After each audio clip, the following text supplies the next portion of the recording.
regreso, lo anunciamos antes del corte, estamos con el legislador José Ricardo Escarte, con quien tenemos muchos temas para hablar, pero arrancamos con la sesión de mañana de la legislatura. ¿Qué tal, legislador? ¿Cómo anda? ¿Cómo le va? Bienvenido. Decíamos recién fuera del aire que tener un año movido, intenso.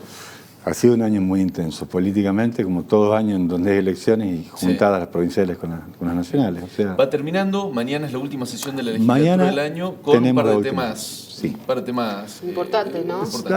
Hay temas importantes y temas complicados, como yo digo. Temas importantes, por ejemplo, para mí es muy importante un tema que yo llevo desde la Comisión de Discapacidad, Familia y Minoridad, que es la declaración en el año 2020 del año provincial del derecho a la discapacidad, de los derechos de los discapacitados, para que figure en la propaganda, en la publicidad oficial, en los membretes de la papelería oficial, como el año 2020, año de discapacidad. Hace 20 años que la Argentina adhirió, después de mucho tiempo, desde 1948, que fue declarado la Asamblea Internacional de los Derechos de la Discapacidad, y fijado el día 3 de diciembre, recién en el año 2000, Argentina adhirió. Y con una serie de cuestiones que tienen que ver con las discusiones sobre qué se considera o no una discapacidad, cómo es el tratamiento que debe tener.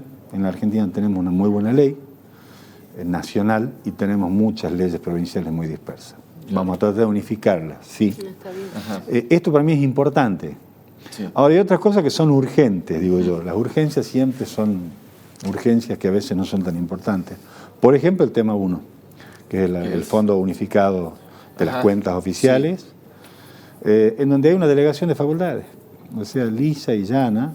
La legislatura de la provincia de Tucumán no puede permitir que el Ejecutivo le normalice el uso de una cuenta, o el Poder Judicial, que le reglamente, que le diga cómo puede usar o no usar. Para que la gente entienda, lo que busca el Poder Ejecutivo con esto es, en algún punto, manejar las cuentas o intervenir las cuentas de los otros poderes, del Poder Legislativo y el Poder Judicial. Bueno, a ver, el principio jurídico elemental, quien puede lo más, puede lo menos, punto.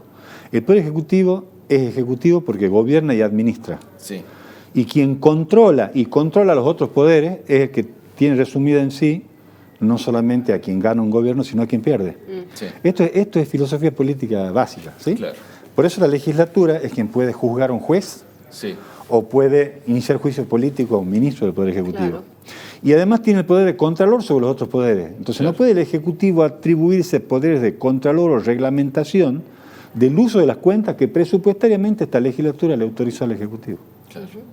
Para los tres poderes. En este caso. Le consultaba recién por qué cree que el Ejecutivo apela a este instrumento hoy, en estas circunstancias, ¿no? No, a ver, ¿por qué? Y porque quiere tener un control total sobre las cuentas, y en segundo lugar porque el control sobre las cuentas significa tener control sobre lo que hacen los otros poderes. Y este sí es un tema difícil de discutir, lo que es la intromisión de un poder sobre otro. Claro. Yo les doy un solo ejemplo. La legislatura de la provincia de Tucumán hoy día maneja un fondo que se llama el Fondo del Boleto Estudiantil, que es el boleto estudiantil gratuito que lo administra la legislatura. Por una decisión del gobierno anterior lo administra Jaldo. Sí. Supongamos que mañana decidimos que pasamos en el presupuesto todo esto a la Dirección de Transporte de la provincia, que lo maneje la provincia, Transporte de la provincia. Y queda un fondo remanente. No solo queda un fondo, queda un recurso remanente. ¿Qué diría esto? ¿La legislatura no puede utilizar ese ahorro? ¿No puede usarlo, por ejemplo, para hacer mejoras en el estudio hecho sobre la cuestión hídrica del sur de la provincia? No, el Ejecutivo tiene que decir si lo puede utilizar. Claro. Ese tipo de intromisiones de un poder sobre otro es inadmisible, menos aún cuando se trata de la intromisión desde el Ejecutivo al poder máximo de la provincia, que es el Legislativo. ¿Y qué dicen los legisladores oficialistas de esto, ¿no? ¿Qué están charlando? Hay un dictamen que están intentando cambiar, modificar y mejorar. Yo he charlado de este tema, intentado charlar entre la mañana de hoy con el presidente de la Comisión de Hacienda, y vamos a ir al recinto seguramente a debatir. Yo creo que no resiste análisis, lo voy a leer porque por ahí alguien no me está interpretando. No resiste análisis lo que dice el artículo 3, que es que faculta al Ejecutivo a establecer el Ejecutivo las excepciones de la presente norma. En el caso de otras normas que imposibiliten su cumplimiento y prórrogas para la implementación de las disposiciones en base a solicitudes debidamente fundadas. O sea, la legislatura tucumana, que es la que aprueba el presupuesto, tiene que pedir el permiso al Ejecutivo para modificar el uso de una cuenta o el cambio del uso de una cuenta. Claro. Y Jaldo, ¿qué opinión, qué postura toma? Yo no sé qué postura toman. Yo lo creo que es que una cosa es tratar con organismos descentralizados, que el Ejecutivo sí quiere controlarlos, quiere saber qué hace un ente descentralizado que maneja una cuenta propia, quiere que todas las cuentas estén todas en el Banco del Tucumán. Otra cosa, Banco Macro, que ya no es del Tucumán y sin embargo sigue siendo agente oficial. Sí. Después podríamos charlar un capítulo largo sobre ese tema, sobre cómo los tucumanos quedamos sin banco. Pero en definitiva lo que están diciendo es quiero controlar todo. Me parece muy bien, dentro de tu poder.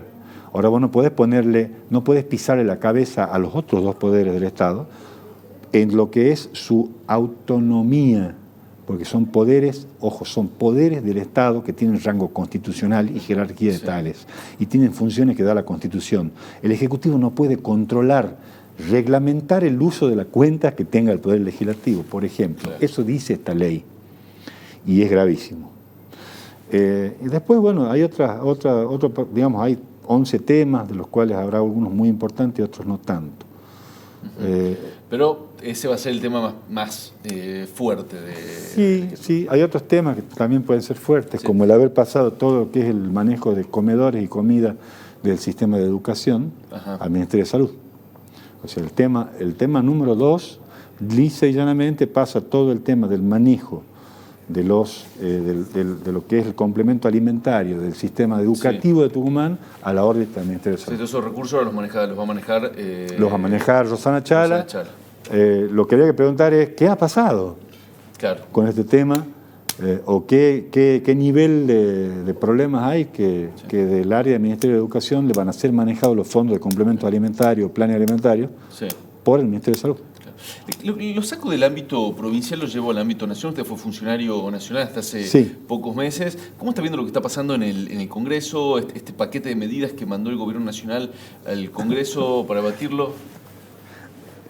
Y desde la ley Dromi con Carlos Saúl Menem no ha habido nadie que se anime a tanto en cuanto a respecto a delegación de facultades que están expresamente prohibidas en la Constitución Nacional.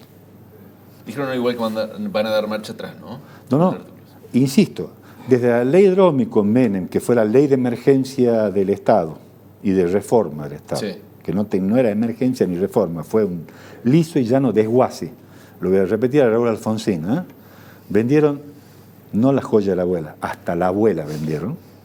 Y de esto nos acordamos todos los argentinos de por qué ya no tenemos ferrocarriles, empresas telefónicas, IPF, gas del Estado. Todo lo que fue vendido, no capitalizado, no mejorado, vendido. Bueno, esto fue a partir de 2 leyes. Bueno, esta ley la deja hecha un cuento de niños a la ley Dromi. Este sistema de emergencia económico y social, lisa y llanamente, hace que la legislatura, el Congreso de la Nación Argentina, pase a ser un observador de lo que haga el Ejecutivo, porque es facultativo de cuánta actividad era propia del Congreso, se la dan al Poder Ejecutivo en forma directa, en virtud de la emergencia económica y social. Igual que está pasando en Tucumán. Yo el otro día le digo con atención la página de ustedes. Me tocó en el recinto, estar en el recinto y votarle en contra, en la mayoría de estos casos. Pero si uno abre la página del diario La Gaceta, donde analizó todas las emergencias que tratamos en conjunto, las prórrogas, y estamos diciendo entonces que lo que hemos tratado es derogar el artículo 12 de la Constitución de la provincia. Porque lisa y llanamente hemos definido que como está todo en emergencia, el sistema de contratación será de aquí en adelante la directa. La licitación pública dejó de tener sentido. Claro. El artículo 12 de la Constitución deja de tener sentido. Está bien. Esas son cosas que hay que analizarlas en su conjunto. Uno dice, no, mira, es un paquete de medidas que en vez de 4 años le bajamos a 1. Sí, pero durante el año que viene, como está todo en emergencia, nadie va a hacer licitaciones públicas. Claro. Pues está en emergencia lo hídrico, la seguridad, lo habitacional, lo social, lo económico. Está todo en emergencia. O sea, el presupuesto de la provincia de Tucumán tiene todas sus partidas habilitadas para que se gobierne en emergencia. Claro. Volviendo al plano nacional y a esto que consultaba recién y hablando de esta situación, de este proyecto que está en análisis, ¿cómo evalúa también la postura y el rol que tiene Juntos por el Cambio? Y la decisión que han tomado. El rol que nos dio la sociedad. O sea, la sociedad votó para que gobierne quien es el presidente de la República, Alberto Fernández, debe gobernar y debe hacerlo con sabiduría. No debe cometer los errores que hemos cometido en Juntos por el Cambio, en Cambiemos, vamos a ser precisos, fundamentalmente en materia económica y en materia de déficit público, que son los graves errores. Pero eso no me tiene que llevar a admitirle cualquier otro tipo de cuestiones, por ejemplo, en que la emergencia justifique las adjudicaciones directas de la pública, porque vamos a volver a formar el club de los pícaros y de los bolsos de López. No me tiene que admitir bajo ningún concepto el que en función de la emergencia podamos tener, a ver, yo le decía con todas las letras, garantismo y zafaronismo con los narcotraficantes. Porque esto es lo que la ministra Frederick está diciendo, y es gravísimo. Garantismo con los narcotraficantes. Hace no una semana, 4 días, en un artículo de ámbito financiero, la ministra Sabina Frederick dijo que el narcotráfico no es cuestión de mafia ni de crimen organizado. Es un camionero que por ahí lo paran con un poco de marihuana o algún otro. La ministra Frederick no sabe que, la tonelada de hoja de coca se transforma en el kilo de pasta base y que se transporta en vehículos que llegan a Tucumán, que se cocinan acá en la costanera, y por eso hay Paco, y que la cocina se transporta y se distribuye en grandes ciudades, y que cree que todo esto, ¿qué es? ¿Un conjunto de pymes organizadas en función de un producto? Que no hay crimen organizado, lo ha dicho la ministra Frederick. Entonces, pongamos una psicóloga social a atender la seguridad y nos va a ir medio mal, vamos a perder con los narcotraficantes. Estas son las cosas... Esas son las cosas que no me gustan del gobierno nacional. Otras sí me gustan. Me parece perfecto que estemos en emergencia social. ¿Cómo cuáles le gustan? La emergencia social. Porque estamos en emergencia social, porque no hemos podido manejar el tema, porque ha incrementado la cantidad de pobres y porque los niveles de pobreza son graves. Pese a que no hemos tenido ningún saqueo. Durante 4 años de gobierno de Macri no hubo un mes de diciembre en que hubiera un saqueo o un problema frente a las cadenas mercadistas, como sí lo hubo con Cristina Kirchner. ¿Y sabe por qué no hubo? Porque hubo contención social. ¿Alcanzó esto? No. ¿Sirvió del todo? ¿Recuperamos o bajamos el nivel de pobreza? No. Claro. Ahora, ahí hay que trabajar en serio, muy en serio. Pero no trabajar en serio poniendo, qué sé yo, le doy otro ejemplo, el banco de los pobres. ¿Qué va a hacer?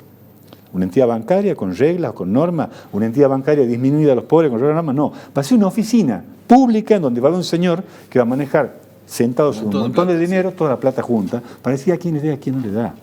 Este tipo de atribuciones son las que nosotros no creemos y no queremos que ocurran. La otra consulta, pero vinculada a su partido, el radicalismo, ¿no? Que ayer renovó autoridades. Sí. Si no me equivoco, Cornejo va a seguir siendo el presidente, Gerardo Morales va a estar... El secretario general. De secretario general, exactamente. ¿Y cómo cree que va a repercutir eso en Tucumán? ¿Cómo ve el radicalismo en Tucumán? ¿Y qué cree que hay que hacer con el caso de Ariel García?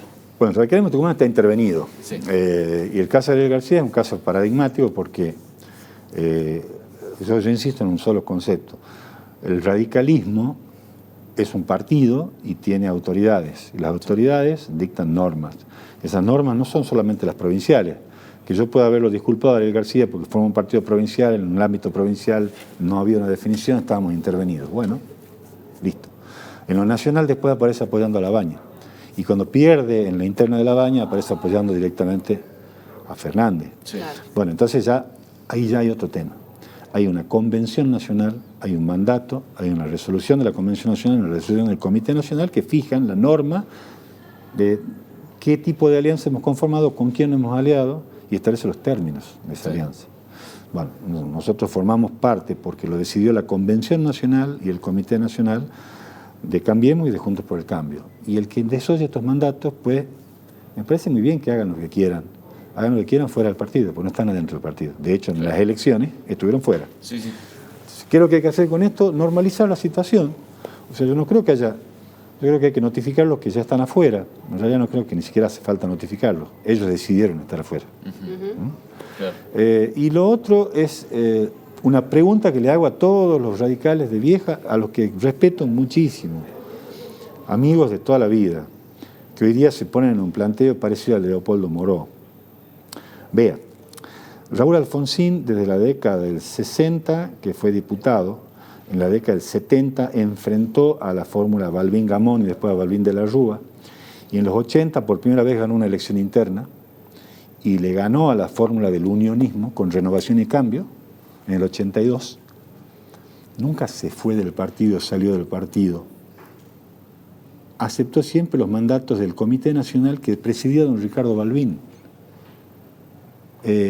esto de que yo me creo con capacidad para hacer la propia, el personalismo donde yo dejo de pertenecer a una agrupación política y creo solo en mi persona, está muy lejos de la palabra de Raúl Alfonsín, al que muchos dicen admirar, pero no lo siguen en los hechos. Alfonsín decía que sigamos las ideas, no las personas. Claro. Acá cada uno crea un código personal, un partido político propio y cree que eso está bien. Claro. Y cree que eso está a la izquierda de esta junta de gobierno que no me representa. Sí. No, la verdad, lo que hay que hacer es ser orgánicos, seguir los mandatos. Legislador, por último, por lo menos